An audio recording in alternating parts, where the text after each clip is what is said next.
I warn you that this will had rather unusual provisions. No one is to leave the room until the entire will has been read. My secretary locked the door after all of you came in. I'll scream! Someone will hear me! I doubt that. Yes. My name is Phineas Sly, the rich uncle, if you will. Before I made out my final exit, as they say, I asked my secretary to set up a fake law office and invited all my heirs. I then devised bizarre Shakespearean clues that forced them to cooperate to discover their bequests. You see, I could never quite trust that my relatives liked me, or for my money. And now, I get to find out. I think we should continue. I believe we are ready to hear your request, Mr. Frost. Fair youth, come in. We'll mannerly demand thee of thy story, so far as thou wilt speak it. What do you make of that? I don't know. So far as thou wilt speak it. Mary, can you help us? It's from Cymbeline, Cymbeline? one of Shakespeare's last plays. Cymbeline is a faithful old servant who raised two princes in a cave. I think that's a scene from Cymbeline.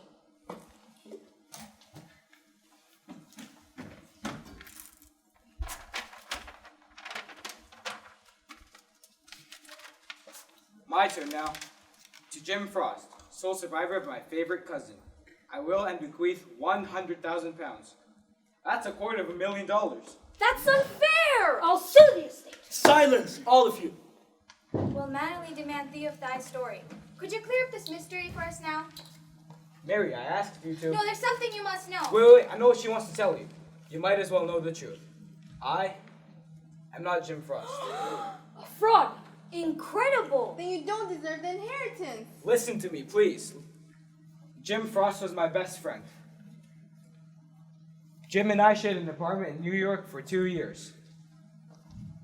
When your letter arrived, Mr. Southgate, I knew something was wrong, and, well, I came here to Jim's place. Were you aware of this deception, Miss Montrose? I knew this man wasn't Jim Frost. You must be Frank. That's right. My name is Frank Dawson, Jim's best friend. I should have known. Jim wrote me about you many times. He described you. Maybe that's why I trusted you, although I was terribly afraid. I can't take this anymore! Mistaken identities, frauds, I protest! If this man isn't Jim Frost, then how can we be sure he's the one that shared an apartment with them in Brooklyn? This is all highly irregular. You speak of Jim Frost in the past tense, as if Jim Frost is dead. He was murdered a month ago. Murdered. Jim and I were engaged. Then a telegram came telling me that he had been killed. The mystery is still unsolved. I sent the telegram to Mary. When your letter addressed to Jim arrived, Mr. Southgate, I realized that you didn't know Jim had been killed. Then it occurred to me that there might be someone else who was likely to inherit from Slag. Someone who would stop at no cost to get rid of Jim, in the hope that, with Jim out of the way, he or she could inherit Slag's share of the estate. Why, that means that one of us is a murderer. Exactly. The murderer must have been surprised and frightened when I walked in here tonight and said I was Jim.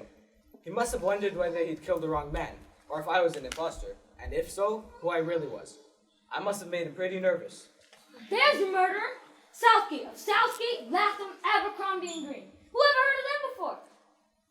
The barred windows, locked door, reading the will at midnight. Southgate, you deliberately lured us here to kill us. This is just like the movies! Oh, please, Michael. Oh, my poor nerves, I think I'm gonna faint. I think we're all being a trifle here emotional. I can see how my actions might arouse suspicion. I did call here under somewhat mysterious circumstances, but not for the purpose of murder. Mr. Dawson was quite right. I did not know that Jim Frost was dead. You were engaged to Jim Frost, Miss Montrose? Yes, Jim and I met and fell in love last summer when he was in England. He planned to come back this year so we can get married. We understand, Mary. It's all right, Frank. It's just that seeing you here tonight, posing as Jim, was such a shock. Then it appears that at least two persons in this room knew about Jim Frost's death. Miss Montrose, Mr. Dawson, And the murderer. I simply must get Michael home. All this talk of violence is bad for him. Oh, bother. This is a lot more fun than a stuffy birthday party. We will all leave in good time, Miss Adderby, but we must not forget to read the final clause of Phineas Lagg's will. Final clause? Of course! We haven't heard Mary Montrose's inheritance. I'm not interested in that now. Nothing matters with Jim gone. But I must continue. 40. That completes the reading of the will of Phineas Lagg. 40? What could that mean? Why did Phineas have to be so mysterious? 40 years in the wilderness. 40 days and 40 nights in the ark. Ali Baba and the 40 Thieves. 40. All of Mr. Slagg's other references were found in the works of Shakespeare, but I can't recall any play that mentions 40. 40 what? A play? But Shakespeare wrote poems too. The sonnets, of course. Wait, there must be a copy of Shakespeare in here.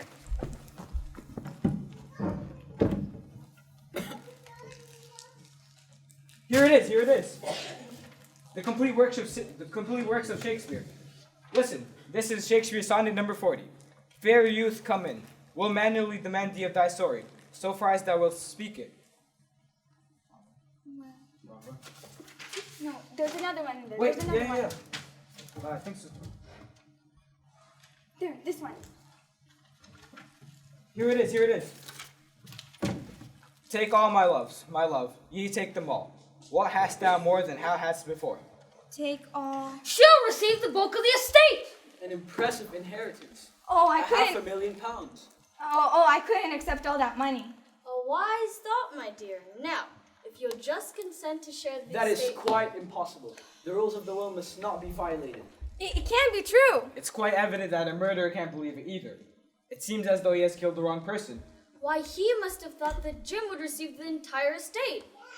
Rubbish! That's absolute rubbish! I don't think so, Atherton. Perhaps Slag told one of his relatives that he planned to leave his money to someone in a foreign country. That person naturally thought he meant Jim Frost, in America. That's not logical. Wait a minute. Miss Trelawney mentioned that she read that Mary Montrose recently traveled with a theater company in Japan. That must be it. The murderer must not have known about Mary and thought that the only relative in a foreign country was Jim. So the murderer decided to kill Jim so he wouldn't receive the major part of the estate. We have to start by eliminating those obviously innocent. Those who possibly couldn't have killed Jim. It's quite evident that Michael didn't kill Frost. Oh, come on. I wanted to be a suspect. No, I think we can safely say that Michael did not kill Jim. The murderer would have to be someone who was in America when Jim was killed. Well, I was running my boarding house at the West End. And I knew Mary was in England when I sent her the telegram about Jim's death. That leaves only one suspect.